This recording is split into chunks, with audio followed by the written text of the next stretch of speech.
뿔의 부피에 대해서 알아보도록 하겠습니다. 자, 여기 사각 기둥과 사각 뿔이 있어요.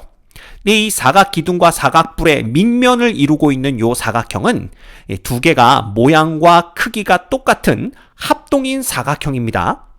게다가 이 사각 기둥의 높이와 이 사각 뿔의 높이도 서로 똑같다라고 한번 생각을 해보죠. 그러면 이 사각 기둥의 부피와 이 사각 뿔의 부피 사이에는 어떤 관계가 있을까요? 자, 이 둘 사이의 관계를 알아보기 위해서 우리가 요렇게 생긴, 요걸 이제 뒤집어 놓은 거죠.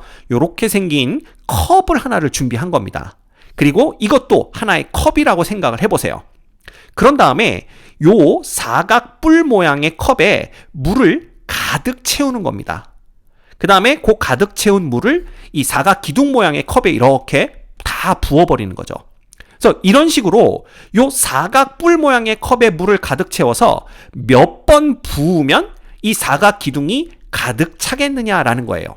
그래서 실제로 이 실험을 딱 해봤더니 3번을 가득 채운 물을 부었더니 이 사각 기둥이 가득 차더라. 물로 가득 차더라. 이걸 알아냈습니다.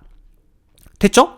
게다가 여기 보시면 이것도 똑같습니다. 한쪽은 원 기둥이고 한쪽은 원 뿔인데 이 둘도 밑면의 모양과 크기가 똑같습니다. 즉 반지름이 똑같은 원이란 뜻이에요. 그리고 이 원기둥과 원뿔의 높이도 똑같아요.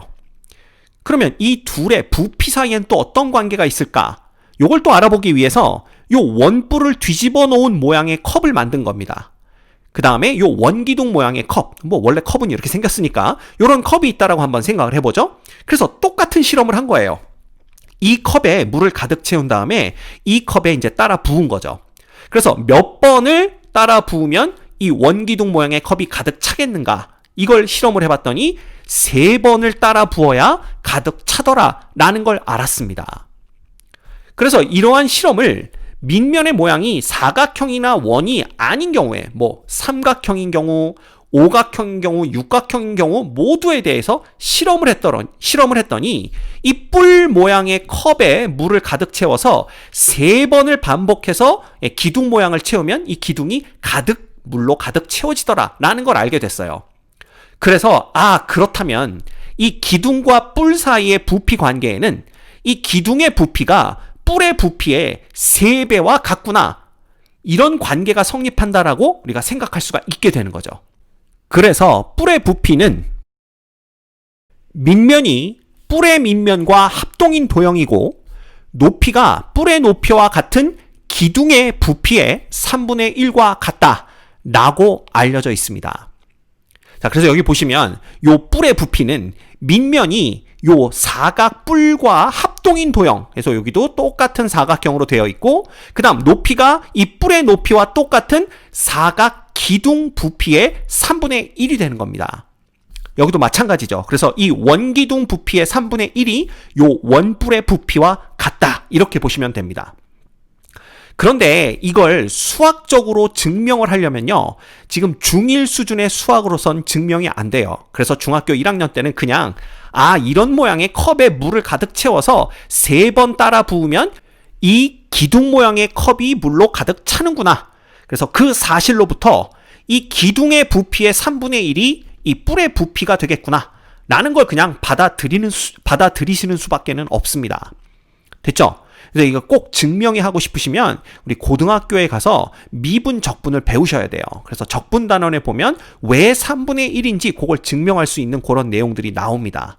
그래서 굉장히 궁금하시겠지만 지금은 우리가 수학적으로 증명을 할 수 있는 단계가 아니기 때문에 그냥 기둥의 부피의 3분의 1에 해당하는 부피가 뿔의 부피가 되겠구나, 이렇게 보시면 돼요. 그래서 말씀드렸듯이 요 밑면의 모양이 똑같고 합동이고, 그죠? 모양과 크기가 똑같고 높이만 똑같으면 이 기둥의 부피의 3분의 1이 뿔의 부피라고 했으니까 요게 꼭 요렇게 똑바로 서 있는 요런 뿔이 아니어도 된다는 뜻입니다. 이게 무슨 얘기냐 하면, 예를 들어 요런 거 생각해 볼 수가 있어요. 이제 요게 똑바로 서 있는 뿔인데 약간 뿔이 기울어져도 관계없다는 뜻입니다. 이것도 이제 요건 왼쪽으로 조금 기울어졌고요. 이건 이제 오른쪽으로 조금 기울어졌는데 어찌 되었든 이 뿔은요, 밑면의 모양이 이 사각 기둥과 똑같고 높이가 이 사각 기둥의 높이와 똑같습니다. 따라서 이렇게 생긴 사각 뿔도 부피는 요 사각 기둥의 3분의 1이고요. 이렇게 생긴 사각 뿔의 부피도 요 사각 기둥 부피의 3분의 1이 됩니다. 원도 마찬가지예요. 그래서 이렇게 똑바로 서 있는 원뿔이 있을 수도 있고요. 약간 기울어진 형태의 원뿔이 있을 수도 있는데 어찌 되었든 이 원뿔은 이 원기둥과 밑면의 모양과 크기가 똑같고요. 그 다음 높이가 똑같습니다. 따라서 이 세 원뿔 모두 다 이 똑같은 원기둥 부피의 3분의 1에 해당하는 부피를 갖게 된다. 이렇게 생각하시면 돼요. 됐죠? 근데 아마 중학교 과정에서는 사실 이렇게 약간 기울어진 형태의 뿔에 대해서는 잘 다루지 않을 겁니다. 이렇게 똑바로 서 있는 뿔에 대해서만 다루게 될 테니까 너무 걱정하지 않으셔도 되겠지만 그래도 알고는 있어야 되죠. 그죠? 그래서 여러분이 기억해야 될 것은 밑면의 모양이 똑같고 모양과 크기가 똑같은 합동인 도형이고 그 다음에 높이가 똑같게 된다면 기둥의 부피의 3분의 1이 뿔의 부피가 된다. 요걸 기억하고 계시면 돼요. 아셨죠? 네. 자, 그러면 우리가 간단하게 예제를 풀어볼 수가 있습니다. 뭐 이런 거 금방 푸시겠죠? 여기 보시면 요게 사각뿔이 있는데 제가 일부러 약간 기울어진 모양의 사각뿔을 그렸어요. 이래도 상관없다고 그랬습니다. 그래서 이 사각뿔은 밑면의 한 변이 길이가 2인 정사각형이고 높이가 4인 사각뿔입니다. 그래서 이 뿔의 높이라는 것은 요걸 우리가 뿔의 꼭지점이라고 부르죠. 여기에서 요 밑면에 수선을 이렇게 내리는 거예요. 그러면 여기 수선의 발이 이렇게 생길 텐데 요 수선의 길이가 결국 이 뿔의 높이가 됩니다. 따라서 이 뿔의 부피는 이 뿔과 밑면이 합동인 도형이고 높이가 똑같은 기둥 부피의 3분의 1이니까 자, 얘 부피를 구하면 3분의 1 곱하기 밑면의 넓이 얼마죠? 2의 제곱에 해당이 됩니다. 그 다음에 높이 4 이런 식으로 우리가 구해낼 수가 있다라는 거죠. 됐죠? 네, 그래서 요거 4, 4, 16이니까 3분의 16이라는 부피를 우리가 구해낼 수가 있습니다. 그래서 얘가 만약에 단위가 센티미터였다라고 한다면 얘는 세제곱 센티미터 이렇게 우리가 쓸 수가 있겠죠. 됐죠? 하나 더 보시면 요 원뿔의 부피는 이 밑면의 모양과 크기가 똑같고 높이가 5인 원 기둥 부피의 3분의 1과 똑같기 때문에 3분의 1 곱하기 그 다음에 반지름의 제곱 파입니다. 그 다음 곱하기 높이 이렇게 우리가 쓸 수가 있어요. 그죠? 그래서 얘는 3분의 20파이라는 부피를 구해낼 수가 있게 되는 겁니다. 그래서 뭐 얘의 단위가 센티미터였다라고 한다면 얘는 세제곱 센티미터 이렇게 우리가 쓸 수가 있게 되는 거죠. 됐죠? 그래서 뿔의 부피는 기둥의 부피의 3분의 1이다. 요걸 기억해 주시면 됩니다. 넘어갑니다. 자, 그 다음에 이제 뿔의 겉넓이를 구하면 되는데요. 이 뿔의 겉넓이는요. 기둥의 겉넓이와 똑같습니다. 다만 기둥은 밑면이 2개고 뿔은 밑면이 하나죠. 그래서 얘는 그냥 간단하게 밑면의 넓이에다가 뭐만 더해주면 되겠어요. 당연히 옆면의 넓이만 더해주시면 됩니다. 이렇게 더해주시면 돼요. 이건 뭐 더 이상의 설명이 필요 없습니다. 그래서 바로 예제를 같이 풀어보도록 할게요. 자, 여기 사각뿔이 하나가 있는데 이 사각뿔의 밑면은 한 변의 길이가 3인 정사각형입니다. 그리고 이 옆면이 모두 다 합동인 삼각형으로 이루어져 있고요. 이 삼각형의 요 높이 있죠. 높이가 5로 주어져 있어요. 따라서 이 사각뿔의 겉넓이는요. 밑면의 넓이는 얼마예요? 3의 제곱에 해당이 되겠죠? 그 다음에 옆면이 모두 똑같이 생겼기 때문에 하나의 옆면의 넓이를 구해줘서 4배를 해주시면 됩니다. 그럼 하나의 옆면은 당연히 요 길이도 얼마일 테니까 3일 테니까 2분의 1 곱하기 밑변 곱하기 높이 이런 식으로 우리가 구해낼 수가 있어요. 됐죠? 그래서 얘는 9 플러스 그 다음에 요거 2개가 약분이 됩니다. 그럼 여기는 3, 5, 15의 2배가 되는 거니까 30 이렇게 되는 걸 볼 수가 있네요. 됐죠? 그래서 39라는 겉넓이를 구해낼 수가 있습니다. 뭐 만약에 이 길이의 단위가 센티미터였다라고 한다면 얘는 39 제곱 센티미터 이렇게 쓰면 되겠죠. 됐죠? 그 다음에 이제 얘가 조금 문제가 됩니다. 얘는 밑면이 원이고 그 반지름이 3인 그런 원뿔인데요. 얘의 겉넓이를 이것도 마찬가지로 그냥 밑면의 넓이 더하기 옆면의 넓이 하면 되는데 요 옆면의 넓이 구하기가 조금 애매해 보입니다. 그래서 얘는 뭘 그리면 돼요? 얘는 전개도를 그려서 문제를 푸시면 됩니다. 자, 이 전개도를 그린 다음에 요 부채꼴의 넓이가 결국은 뭐다? 옆면의 넓이가 되는데 이 부채꼴의 넓이를 구하려면 요 중심각의 크기가 얼마인지를 아셔야 돼요. 근데 이 중심각의 크기를 뭐로부터 구해내느냐? 바로 요 원 있죠. 밑면에 해당하는 요 원의 둘레의 길이와 이 부채꼴의 호의 길이가 똑같다라는 거로부터 요 중심각의 크기를 우리가 구해낼 수가 있는 겁니다. 그렇겠죠. 요 호가 요 원을 요렇게 쏙 감싸면서 원뿔을 만들기 때문에 그래요. 됐죠? 그렇다면 얘의 둘레의 길이를 구해보는 겁니다. 이 밑바닥에 해당하는 요 원의 둘레의 길이는 2배의 파이 곱하기 반지름 이렇게 되는 거기 때문에 2파이 곱하기 반지름 3 해서 6파이가 되는 걸 볼 수가 있어요. 이 얘기는 결국 요 부채꼴 호의 길이가 6파이가 된다라는 것입니다. 그럼 이 부채꼴 호의 길이로부터 우리는 요 부채꼴의 중심각의 크기를 구해낼 수가 있어요. 그래서 요 중심각의 크기를 x도라고 한다면 어떤 식으로 구해낼 수 있을까요? 이 부채꼴 호의 길이 6파이라는 것은 어떻게 구해냅니까? 이 전체 원 있죠. 이 부채꼴을 만드는 큰 원. 이 큰 원의 둘레의 길이 얼마죠? 2파이 곱하기 반지름 8입니다. 에다가 360도 분의 얼마? x도. 요런 식으로 우리가 요렇게 해서 요 호의 길이, 부채꼴 호의 길이를 구해낼 수가 있습니다. 따라서 여기서 x도라는 것은 어떻게 보시면 되냐면요. 그냥 6파이에다가 얼마를 곱하는 거예요? 360도를 곱하는 겁니다. 그 다음에 얘를 뭘로 나눠주면 되죠? 얘를 2파이 곱하기 8로 이렇게 나눠주시면 됩니다. 따라서 자 파이 똑같이 약분되죠? 그 다음에 2하고 6하고 해서 3 남습니다. 그 다음에 360도를 8로 나눠주면 8, 4, 32, 8, 5, 40 그래서 45도가 돼요. 결국은 45도의 3배와 같은 겁니다. 즉 135도가 된다라는 걸 알 수가 있어요. 됐나요? 그래서 요 중심각의 크기를 이런 식으로 구해내실 수가 있습니다. 됐죠?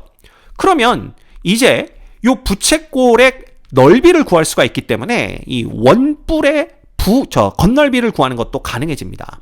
자, 원뿔의 건널비는 밑면의 넓이. 자, 요거 넓이 얼마죠? 반지름 제곱파이니까 9파이. 그다음 플러스 요 부채꼴의 넓이는 전체 원의 넓이. 반지름이 8입니다. 그러면 64파이가 되겠죠?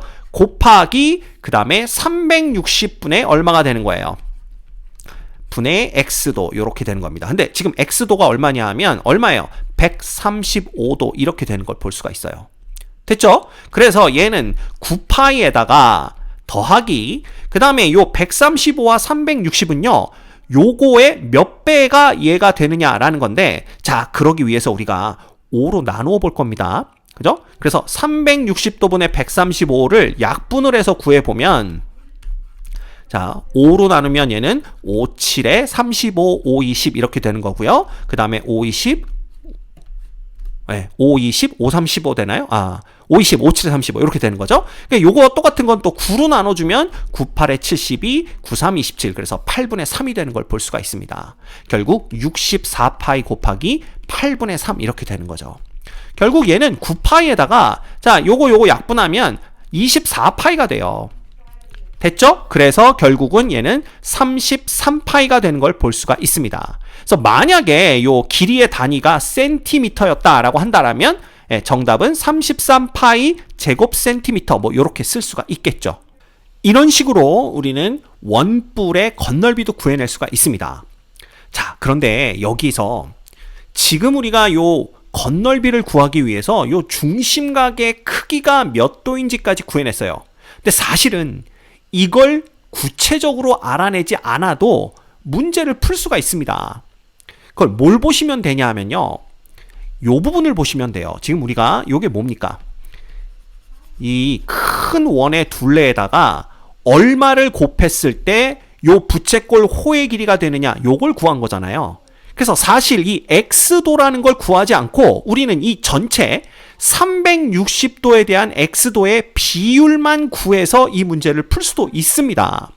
그래서 굳이 이걸 x도로 두는 게 아니라 그냥 이거 전체를 미지수로 두는 거예요. 그죠? 그래서 요 비율 자체를 우리가 그냥 이거 뭐라고 둘까요? 뭐 A다라고 한번 더 볼까요? 그러면 얘가 A면 이게 그대로 어디에 곱해지느냐? 요 부채꼴의 넓이를 구할 때 전체 원의 넓이 곱하기 그냥 뭐가 되는 거예요? 곱하기 A가 되는 겁니다. 됐죠? 예. 그래서 이 A라는 거에 그대로 요 자리에 들어간다라는 걸 안다면 굳이 X값을 구해내지 않아도 된다라는 거죠. 그래서 이런 식으로 문제를 풀어보면 어떻게 풀 수가 있냐면 이게 이제 X가 필요 없게 됩니다. X도 필요 없고요. 이 부분도 다시 계산을 해볼 수가 있는 거죠. 그래서 여기서 A를 구한다면 A가 뭐가 되겠습니까? A는 간단합니다. 6파이를 그냥 뭐로 나눠주는 거예요? 2파이 곱하기 8로 나눠주는 겁니다. 그럼 이거 다 해서 3 되는 거니까 A가 8분의 3이라는 걸 알 수가 있죠. 그러면 굳이 여기도 360도분의 130도 이렇게 넣는 게 아니라 그냥 이 값 대신에 A를 대입하면 되는 겁니다. 그렇겠죠? 그래서 A가 얼마예요? 8분의 3 이렇게 되는 거니까 간단하게 우리는 9파이에다가 얼마를 더하는 걸로 9파이에다가 더하기 자 8하고 64하고 약분하면 8이니까 24파이 이렇게 간단하게 구해낼 수가 있습니다. 그래서 정답은 33파이 뭐 단위가 센티미터였다면 제곱 센티미터 이런 식으로 구해낼 수가 있는 거죠. 됐죠? 그래서 중심각의 크기를 굳이 구할 필요가 없을 경우에는 이걸 직접 다 구해내는 게 아니라 그냥 360도에 대한 이 중심각의 크기의 비율을 구해내서 그 값을 이용해서 요 부채꼴의 넓이를 구해낼 수 있다는 거 요것도 기억하고 계시면 좋을 것 같습니다.